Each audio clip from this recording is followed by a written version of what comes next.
Assalamualaikum warahmatullahi wabarakatuh. Salam sejahtera untuk kita semua. Shalom. Terima kasih atas kesempatan yang diberikan kepada kami.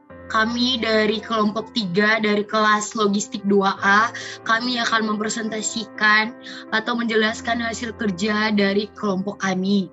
Di sini pembahasan yang kami akan bahas adalah analisis dua mean berpasangan.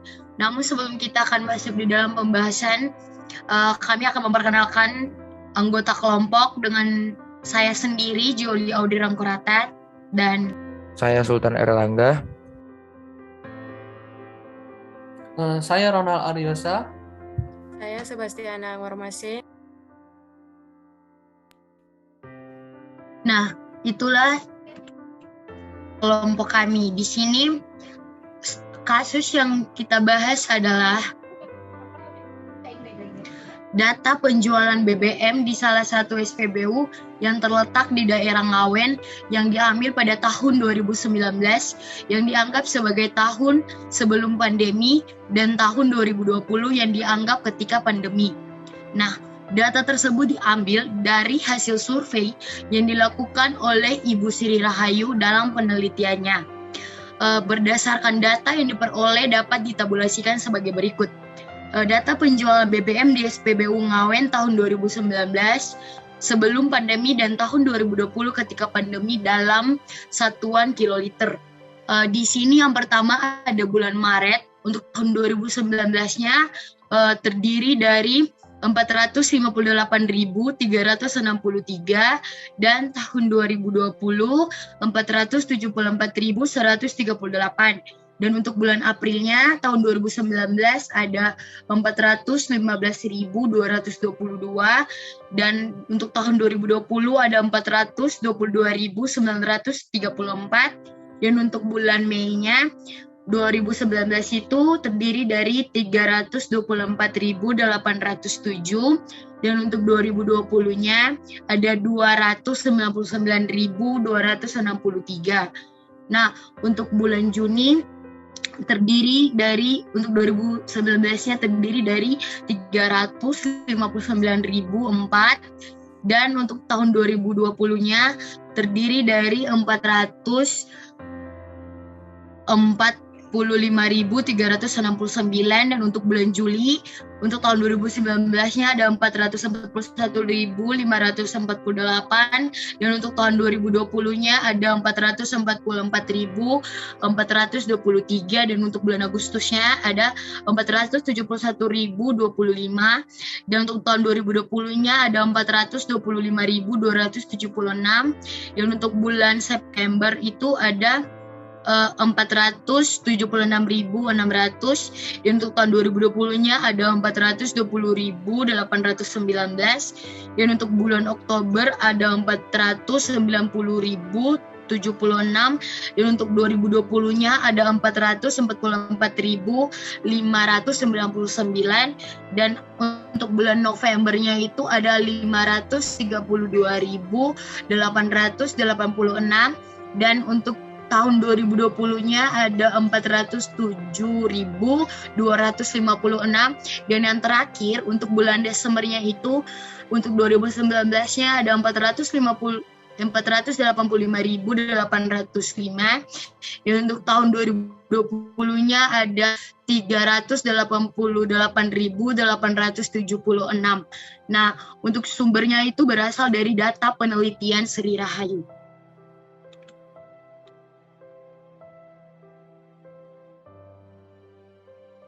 Baik, untuk pembahasan. Independen dalam hal ini memiliki makna tidak ada hubungan antara dua kelompok sampel yang sedang diuji.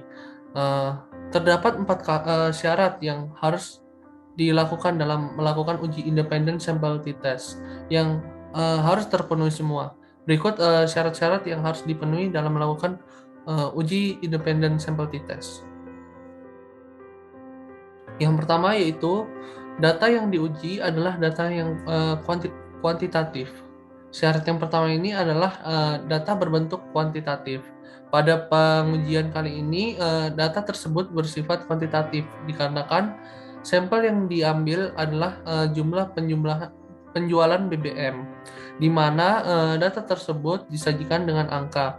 Dengan demikian, data tersebut memenuhi persyaratan yang pertama. Kemudian persyaratan yang kedua yaitu data berdistribusi normal.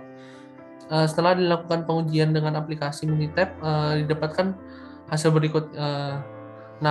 Pada di tabel sebelah ini, pada tahun 2019 sebelum pandemi dengan menggunakan metode Kolmogorov-Smirnov, nilai p-value-nya yang diperoleh yaitu sebesar 0,150. Nilai ini lebih besar daripada nilai alfanya yaitu 0,05 dengan confidence level 95%. Dapat dikatakan bahwa data tersebut berdistribusi normal. Hal ini juga ditunjukkan dengan plot-plot data yang pada grafik berhimpit atau hampir mengikuti garis kenormalan. Kemudian untuk data selanjutnya yaitu data pada tahun 2020 ketika pandemi dengan menggunakan metode yang sama yaitu Kolmogorov-Smirnov, nilai p-value-nya yang diperoleh yaitu 0,139. Nilai ini lebih besar dari nilai alfanya yaitu 0,05 dengan confidence level 95%. Dapat dikatakan juga bahwa data tersebut berdistribusi normal. Hal ini ditunjukkan dengan plot-plot pada grafik berhimpit atau hampir mengikuti garis kenormalan. Kemudian syarat yang ketiga yaitu data harus sejenis. Jenis data yang digunakan dalam independent sample t-test merupakan jenis data yang jenis dengan artian jenis data tersebut sama-sama berjenis kuantitatif, yaitu sama-sama data penjualan BBM di SPBU Ngawen.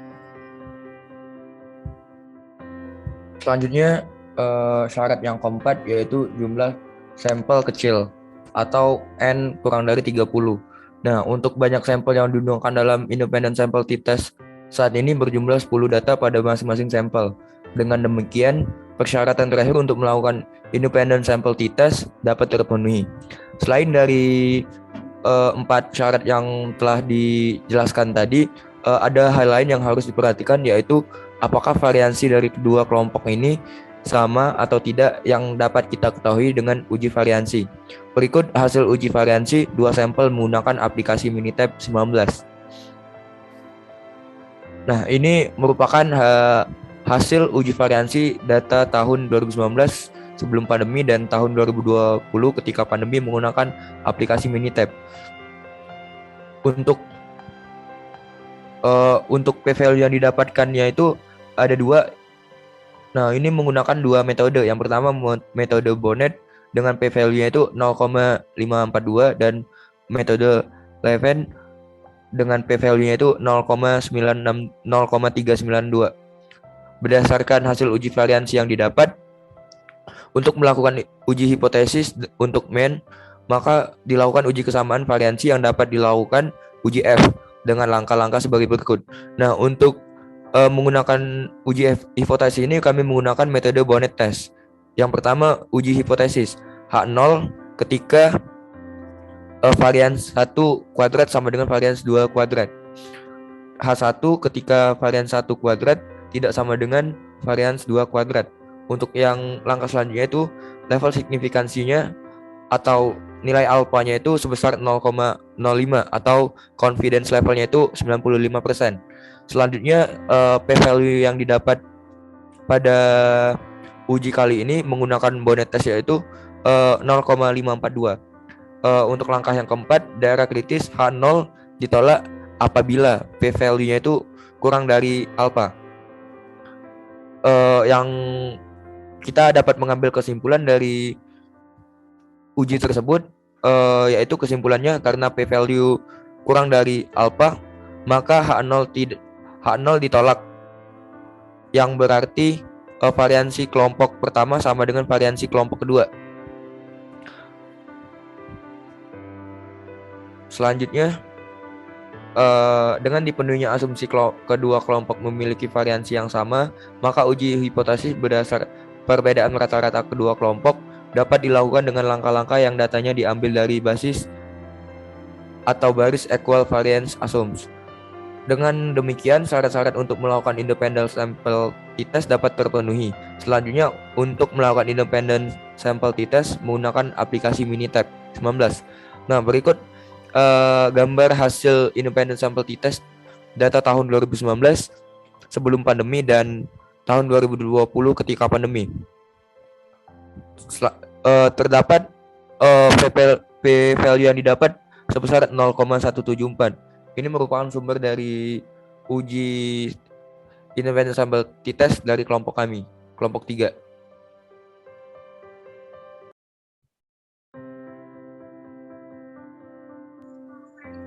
Oke, berdasarkan hasil independent sample t-test yang dilakukan oleh kelompok 3 adalah sebagai berikut.